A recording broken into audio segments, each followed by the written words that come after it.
I Know Why My Childhood Friend Disappeared. Written by Thremus Lupi.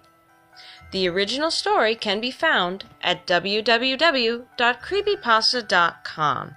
Can also be found in the Creepypasta app, which is downloadable for free in the Google Play Store. The link to the original story is in the description below. Enjoy! When I was 7, I had a best friend. It was a girl named Ava. She was my neighbor. Now, Ava was a really sweet kid, but I didn't realize it at the time. Her home life was pure hell.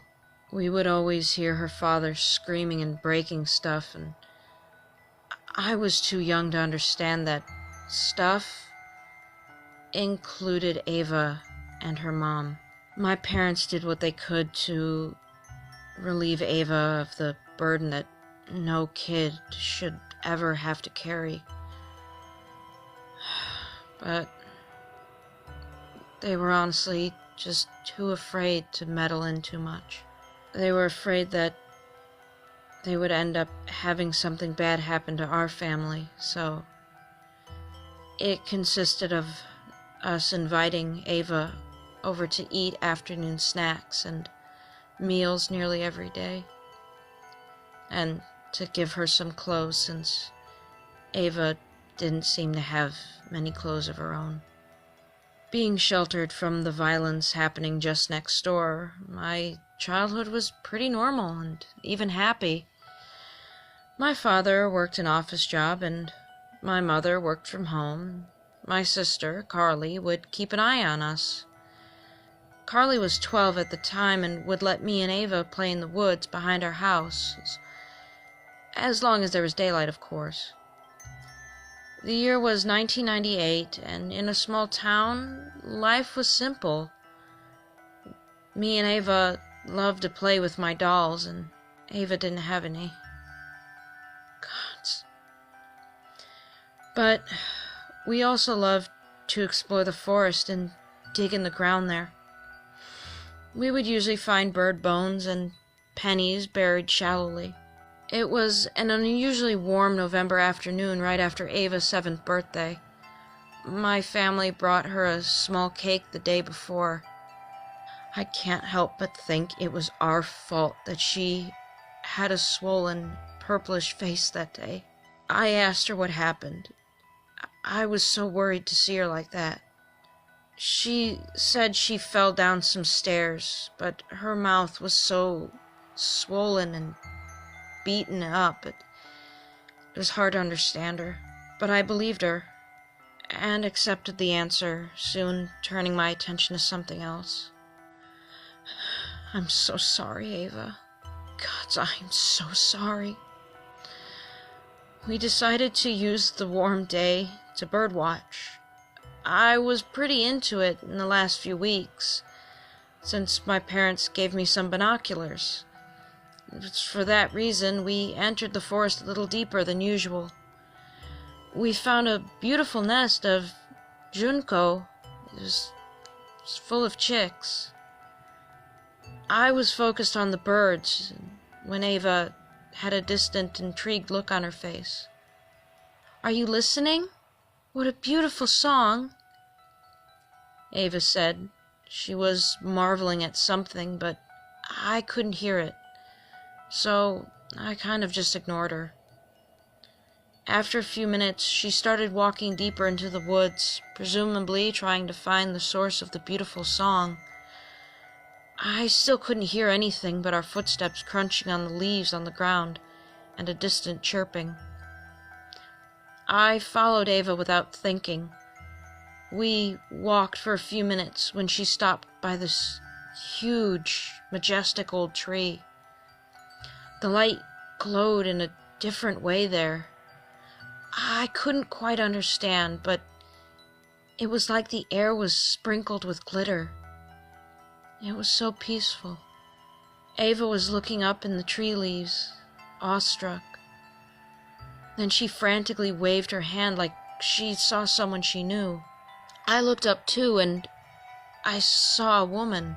Or, well, it was certainly female, at least. She had a really small frame, and her skin was a lilac glow. Her long hair seemed to be made of a waterfall, if that makes any sense. And the fabric of her dress was like the wind, if the wind was slightly golden.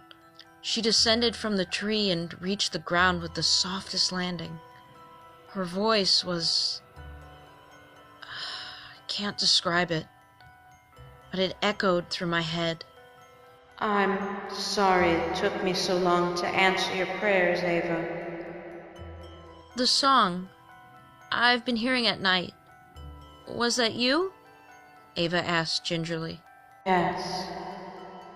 She then looked at me. You there, young one. I'm sorry. You have to go. It's not your time yet. I was hypnotized and a little bit afraid, but I complied.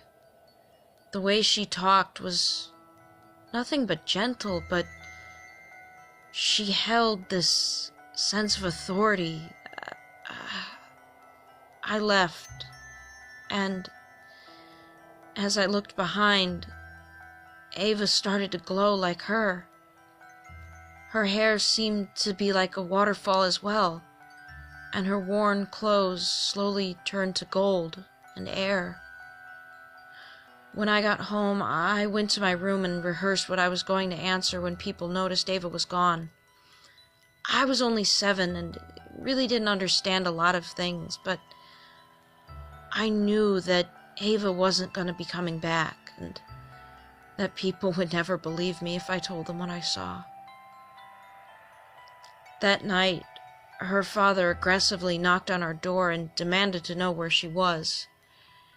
When asked, I vaguely answered that I had been playing with her in the woods until mid-afternoon, but I hadn't seen her since. My father was the one who called the cops. I always thought it was so weird when they said that there would be a formal search if Ava was still missing after 72 hours. It seems like such a long time to wait. During the investigation, the cops suspected her dad had murdered her and had buried her body in the woods. Then they found her mom, who was severely beaten in the home, and they arrested him. The police later found out that he had actually killed his previous wife, and that made me feel a lot less guilty about my decision of keeping quiet about what really happened. I mean, after all, it wasn't like I was letting an innocent man suffer. I eventually made new friends, and even forgot about Ava for a while. I just now remembered this story at age 27 because I'm back home. The last year's been really bad. I broke up with an abusive partner, I lost my job, and I was just diagnosed with a brain tumor. So I decided to move back home, and I still don't know if it's even possible to undergo the surgery that I need to. The doctors said I might die within the year. At night, I pray things will get better. But lately, I've been hearing something. I can hear this beautiful ethereal song that no human voice or instrument can ever make. I think it's Ava. I think Ava's inviting me to join her. I think I might.